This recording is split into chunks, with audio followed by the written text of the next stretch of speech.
नमो आनंदम। कैसे हैं आप सब? काफी दिनों के बाद लाइव सेशन हुआ है। तो आज का हमारा सब्जेक्ट है विंटर में हम खुद की हेल्थ की केयर कैसे करें। देखिए, आयुर्वेद में 6 ऋतुओं के अनुसार ऋतुचर्या का वर्णन आता है। और जो भी ये सर्दियां अब शुरू हो गई हैं 15 नवंबर के बाद, आयुर्वेद के अनुसार 15 नवंबर के बाद सर्दियां शुरू हो जाती हैं और ये स्वास्थ्य के लिए बहुत अच्छी मानी जाती हैं, स्पेशली इन नॉर्थ इंडिया।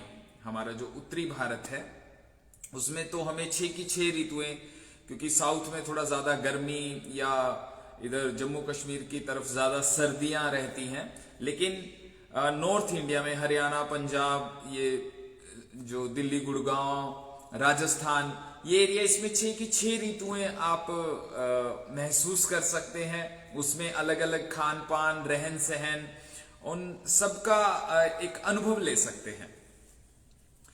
तो अब इनमें ऋतुचर्या क्या कहती है। देखिए, जब अब ये मौसम जो सूर्य की दिशा बदल जाती है और उससे ही मौसम बन रहा है, तो उसके अनुसार एक तो फल सब्जियों का सेवन आपको खूब करना चाहिए और इस मौसम में आप खूब व्यायाम कर सकते हैं और खूब अच्छा न्यूट्रिशन वाला भोजन आप खा सकते हैं।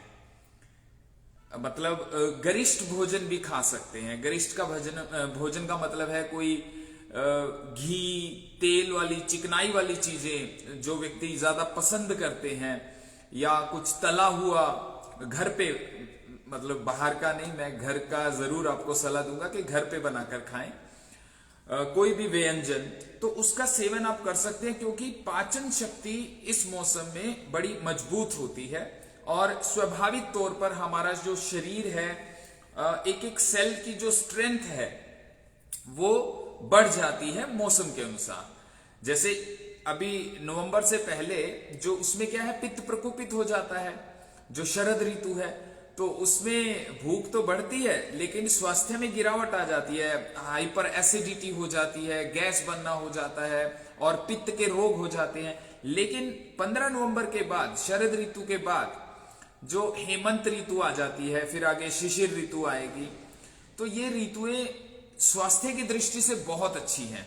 तो इन मौसम में आप अच्छे से भोजन खूब क्वांटिटी वाइज भी ले सकते हैं और अच्छा व्यायाम भी कर सकते हैं, तो आपको दिक्कत नहीं होती। अगर इससे पहले शरद ऋतु में आप व्यायाम कर लेंगे तो पित्त इतना बढ़ जाता है, किसी किसी को चक्कर भी आ जाते हैं।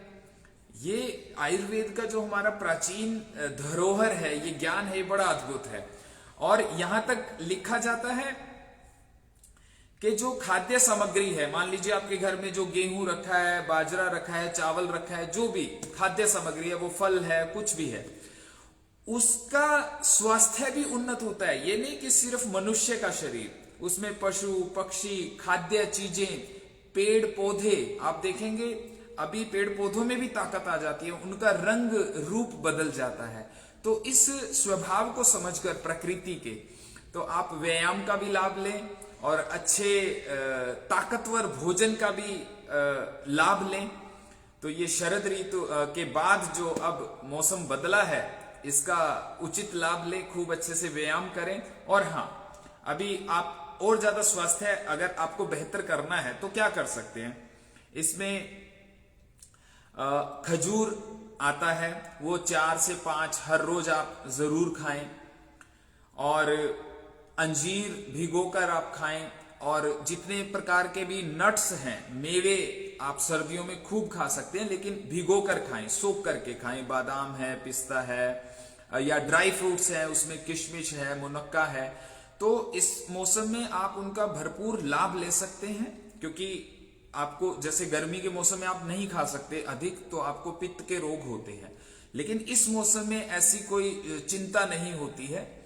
एक अच्छी मात्रा तक आप इनका आनंद ले सकते हैं और उनसे जो न्यूट्रिशन मिलता है उसका लाभ ले सकते हैं, अपने शरीर की ताकत को बढ़ा सकते हैं और व्यायाम भी खूब कर सकते हैं, क्योंकि पित्त या वात बढ़ने के चांसेस कम होते हैं, स्पेशली इस मौसम में अब जो शुरू हो गया। और ये 2 ऋतुएं तो बहुत अच्छी हैं, हेमंत और शिशिर। ये समझिए कि मार्च और अप्रैल तक आप खूब स्वास्थ्य का लाभ लें। आपका प्रश्न मैं ले लूं, सीमा सिंह जी, नमो आनंदम। फिशर प्रॉब्लम में मैं आपको बता देता हूं, हमारा लाइव सेशन नहीं हो पाया, उसके लिए मैं माफी भी चाहता हूं, क्योंकि थोड़ा सा हमारा जो टीटीसी चल रहा है, एक जानकारी भी बीच में मैं आपको दे देता हूं। तो अभी नए सेशन जो भी योगा इंस्ट्रक्टर बनने के इच्छुक हैं, सर्टिफाइड कोर्सेज हम करवाते हैं आपको, तो वो उसमें फूड साइंस भी होता है, आयुर्वेदा भी होता है, योग और मेडिटेशन और स्पिरिचुअलिटी और योग सूत्र की पूरी चर्चा होती है। तो इस तरह से एक योगा टीचर ट्रेनिंग चलती है। तो उसमें जो भी भाग लेना चाहता है वो भी दिए गए व्हाट्सएप नंबर पे आप इंक्वायरी कर सकते हैं। तो अभी मैं आपके प्रश्न का उत्तर देना चाहता हूं फिशर प्रॉब्लम के लिए। देखिए, रसोंत एक आयुर्वेदिक हर्ब है। रसोंत वो आप लाएं पंसारी की दुकान से, और उसको सुबह शाम 5-5 ग्राम खाली पेट, मतलब बिफोर मील 10 या 15 मिनट पहले नॉर्मल पानी से 5 ग्राम सुबह और 5 ग्राम शाम को जरूर खाएं। और इसमें चाय, कॉफी, मिर्च, मसाला, इनका परहेज आपको करना पड़ेगा। स्पेशली पाइल्स, फिशर, फिस्टूला, इनमें ये परहेज होते हैं। तो कोई भी किसी तरह का अचार ना खाएं आप, ये चीजों का ध्यान रखना पड़ेगा। हर दिन वॉक जरूर करना है 30 मिनट का, और फ्रेश एयर में घूमना, थोड़ा स्वास्थ्य को जितना आप उन्नत कर सकते हैं वो जरूर करें। और अल्कोहल का सेवन या कोई धूम्रपान, मिर्च मसाला जो मैंने बताया, तला हुआ, भुनी हुई चीजें, इन चीजों को आपको बंद करना पड़ेगा। और एक और बड़ी गहरी बात बता देता हूं, इसमें दही और लस्सी का भी, मतलब जो भी खट्टा टेस्ट है उसका भी परहेज होता है। काफी लोग पाइल्स, फिशर, फिस्टूला में इवन डॉक्टर्स भी ये बोलते हैं कि आप कर्ड या लस्सी लें, लेकिन आयुर्वेद और नेचुरोपैथी में इसका निषेध है, क्योंकि अमल रस है। अमल रस में क्या होता है, पृथ्वी, 2 एलिमेंट होते हैं अमल रस में, है ना। 6 तरह के रस हैं आयुर्वेद के अनुसार। हमारे भोजन में 6 टेस्ट बोलते हैं, मीठा, नमकीन, खट्टा, कड़वा, कसैला और तीखा।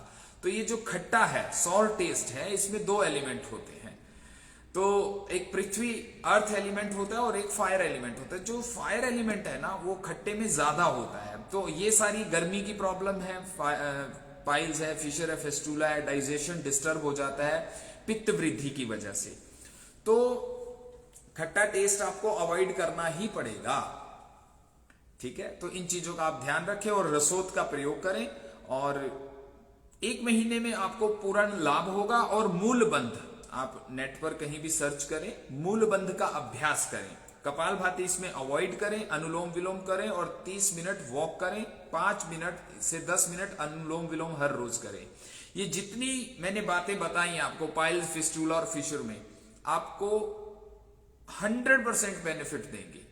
और फिर आयुर्वेदिक मेडिसिन तो हमारी और आयु की आती है, अगर वो मंगवाना चाहें उसमें रसोंत होती है, फिर अलग से लेने की जरूरत नहीं। लेकिन अगर आप दवा ना भी लेना चाहें, आप आयुर्वेदिक हर्ब शॉप से लाएं रसोंत, तो वो मैंने आपको बता दिया, सारे परहेज बता दिए, और उसमें जो जो योगाभ्यास करना है वो बता दिया। मुझे पूरी उम्मीद है आप फॉलो करेंगे और इसका लाभ लेंगे, ठीक है। जितेंद्र कुमार जी, पेट सही नहीं रहता है। अब पेट की तो हजारों प्रॉब्लम है, आपकी प्रॉब्लम बताएं। कॉन्स्टिपेशन है, आईबीएस है, स्टमक लूज हो जाता है, क्या प्रॉब्लम है। वैभव पटेल जी, जय श्री कृष्णा। तो चलिए, भजन याद आ गया। कर्म खोटे तो ईश्वर के, भजन गाने से क्या होगा। किया परहेज ना तो फिर दवा खाने से क्या होगा। दवा खाने से क्या होगा। समय पर एक ही ठोकर बदल देती है जीवन को। जो ठोकर से बिना समझे तो समझाने से क्या होगा। जो ठोकर से बिना समझे तो समझाने से क्या होगा।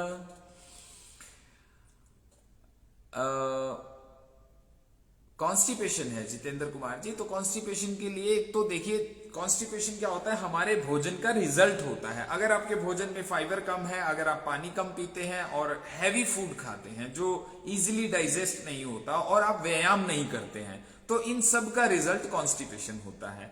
आपको मैं कोई भी आयुर्वेदिक हर्ब तो बता सकता हूं, लेकिन ये जितनी मैंने चर्चा की है अभी, अगर इसका आप सॉल्यूशन नहीं करेंगे तो परमानेंट बेनिफिट नहीं होगा। फिर यही है कि आप दवाई लेते रहेंगे और पेट साफ होता रहेगा। ये जीवन भर आप ऐसे चलना चाहते हैं तो ऐसे चलिए, अदरवाइज खाने पीने को बदलिए और थोड़ा योगाभ्यास व्यायाम कीजिए, सैर कीजिए, दौड़ लगाइए और खूब अच्छे से पानी पीजिए। पूरे दिन में 2 से 3 लीटर पानी पीजिए ताकि पूरा अच्छे से क्लींजिंग हो, ठीक है। और अमलतास या कैस्टर ऑयल का आप प्रयोग कर सकते हैं रात को सोने से पहले 2 या 3 चम्मच लेकर, और ऊपर से गर्म पानी पीकर आप सो जाएं तो कॉन्स्टिपेशन नहीं रहेगा।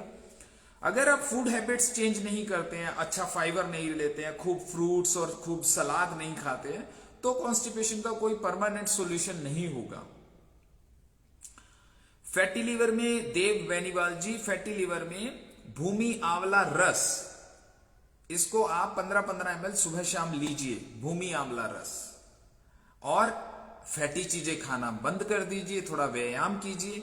फैटी लीवर तो बहुत इजीली ठीक हो जाता है। नॉर्थ इंडिया का फेवरेट प्रॉब्लम है फैटी लीवर, तो स्पेशली पंजाब का तो इन चीजों का आप सब ध्यान रखें। और जो योगा टीचर बनना चाहते हैं या अपने जीवन में अपनी हेल्थ के लिए नॉलेज लेना चाहते हैं, अपनी फैमिली हेल्थ को अच्छा रखना चाहते हैं, वो टीटीसी कोर्स ज्वाइन कर सकते हैं। उसमें Ayurveda, food science, yoga, meditation, spirituality, सबकी आपको नॉलेज मिलेगी, विद सर्टिफिकेट मिलेगी। तो वो आप इंक्वायरी कर सकते हैं। 15 दिसंबर से हम वो एक फिर से टीटीसी नया कोर्स स्टार्ट कर रहे हैं। आप सभी का धन्यवाद। ऑनलाइन और ऑफलाइन दोनों तरह से होगा, ठीक है। सभी को नमो आनंदम, सभी को प्रणाम। आप सब स्वस्थ रहें, हमेशा खुश रहें और अच्छी बातें सबको बांटते रहें ताकि सबको लाभ हो, सब स्वस्थ रहें। बहुत बहुत धन्यवाद।